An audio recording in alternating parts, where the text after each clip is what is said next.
I'm Diane, I'm 59 and I'm from Birmingham. So it was back in 2019. At the beginning of the year, I had really bad back pain. It's quite excruciating, but I just thought I'd twisted my back. It did lay me up quite a while, but I didn't think anything of it. I was going to see a chiropractor. And it was around about April, I found a lump in my left breast. But by the end of the day, it bruised quite significantly in the fact that the bruise covered the whole breast area. So I was quite concerned. I was thinking, what have I done? Have I bumped myself? Had I, walked into a cupboard? And I couldn't think of anything I'd done apart from my dog had kept getting her paw and pressing it onto my breast and kept pushing. So I went to the doctor, fast tracked to the hospital. So 2 weeks later, the bruise had sort of faded, and the doctor there felt the lump and was quite convinced that it was just a cyst. But I went and had a mammogram. She told me I was having an ultrasound and possibly a biopsy. So that when I had the ultrasound and the biopsy, I just thought that was part of the routine and really put it aside because the doctor then reassured me she didn't think it was anything and they'd call me back for the results. When I went back for the results on my own, because I told my husband not to come with me, don't worry, it's just a cyst. There's nothing to worry about. And as I was sitting there in the waiting room, it dawned on me that of course it was going to be breast cancer. It just dawned on me at that point. And I went in and the doctor was there and the breast cancer nurse, and that I was diagnosed with breast cancer. And the lump that I had felt was just a cyst, but because my dog had been pressing on me, it had burst a blood vessel or something in my breast, and that had caused the bruising, and the cancer was behind it, and it was lobular cancer. So I went ahead with surgery. I had a lumpectomy. I'd got some lymph nodes that were cancerous, so I had a second lot of surgery to have my lymph nodes removed, and I had a routine CT scan. I hadn't mentioned the back pain at all, because why would I mention back pain to a breast cancer nurse? But the routine scan detected that the cancer had already spread, and it was all down my spine, in my ribs and in my neck. And I had radiotherapy to my back to ease the pain and to my breast.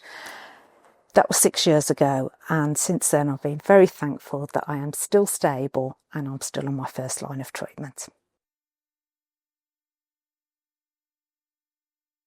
I was sort of diagnosed de novo, which is when they found the secondary breast cancer more or less at the same time as the primary breast cancer. So it is breast cancer that I've got, but the breast cancer has spread to my bone area. It can also spread to your liver, your lungs and your brain. So when I was diagnosed with secondary, it was a complete shock. So that meeting I had and they told me that it spread to my bones, I just didn't understand what that meant. I didn't understand that breast cancer could travel through your body. I thought a secondary cancer was when the cancer came back to your breast. I just didn't understand anything about moving to your bones, and all I heard in that meeting was incurable, incurable, and I think I just went into shutdown. I just didn't hear what they said at that time. It was a total shock. And really, after that meeting, I didn't really get anybody explaining it to me.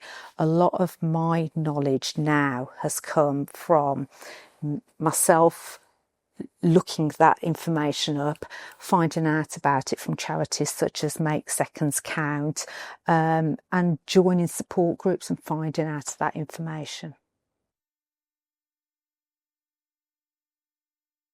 Okay, the misconceptions of secondary breast cancer is or when people come to me and they go, "Oh, you look really well." And I get that quite a lot. And sometimes, it's a lovely compliment. I want to look well. I want to, if I'm going out, I brush my hair, put my lipstick on. Of course, I want to look well. And sometimes that comes from a place of people knowing me, and they know that I've had a bad few days and I look well today. So that's a nice compliment. But sometimes it comes from a place where people really don't understand what secondary breast cancer is. So they're saying, "Oh, you look well." But they're thinking, "Well, I thought," they know that I've got cancer. And they're thinking, "Well, if you've got cancer, you shouldn't look like that. You've still got your hair. You don't look frail. You don't look ill." And you can see them not understanding why I'd look well, but I've got secondary breast cancer. Other people will look at me and go, "Oh, you look well," and think that I'm cured because I look well. So when I was first diagnosed, I didn't look well because I was going through treatment. But now I'm living with it. They can't understand that I look well. So obviously my cancer has gone. And some people will look at me because it's been 6 years since diagnosis and go, "Oh, you look well," but thinking, "Well, she's still here. What's going on? Why is she still living and looking well when she was diagnosed 6 years ago?" Because their experience and the perceptions of cancer is that you look ill and you die.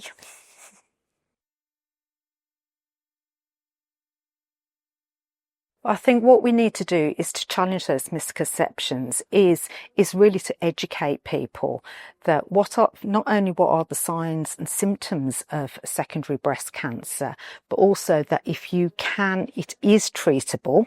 It's not curable, but it is treatable, but you will always be on treatment for life.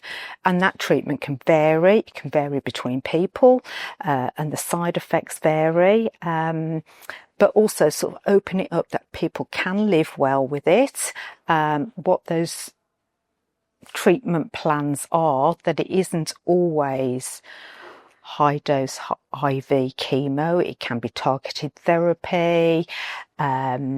It can be a chemo that you don't lose hair. There's so many different options now, and there's more options coming out. And I think that education needs to be out there for people. And also asking people to ask the person that's got cancer what it's like, what treatment they're on, how they feel. And I feel very fortunate I've got people very close to me, my family and some very close friends, that will ask me how I am and ask me how I feel, and know that my feelings and my side effects vary from day to day. Some days I can feel brilliant, and other days I'm completely flat out, either with back pain or with fatigue, but there's no rhyme or reason. There's no pattern in how I feel or when I feel like that.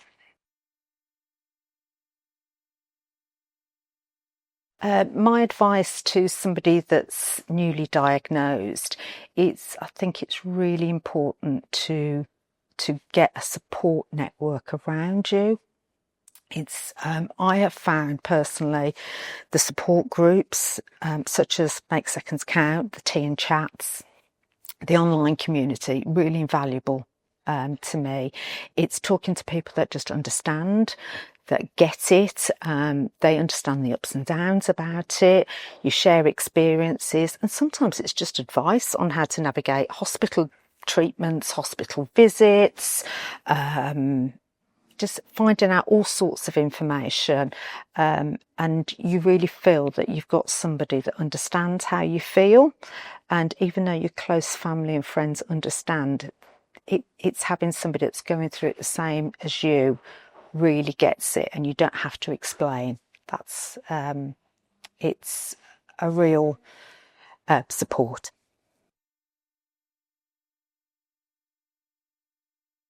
I think being part of the campaign is really important, because it's getting that message out about secondary breast cancer, back to the, the persona that we show people. I've got my red lipstick on because that's what I do when I want to go out, and dressed and a big smile on my face. So people think everything is okay with me. And some days it is, and some days I am really happy and I'm enjoying life, but other days it isn't. And it's that hidden disability. I haven't necessarily got any visible scars on my back. My back causes me a lot of pain. There's no physical scars there.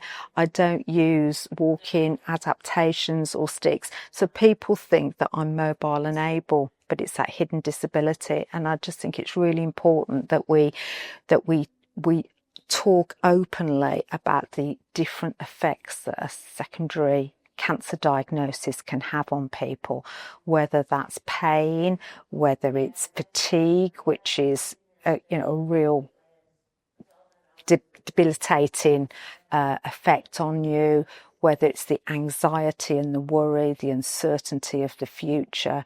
It can be a very scary and isolating time. But a lot of us just put a big smile on our faces and get on with it.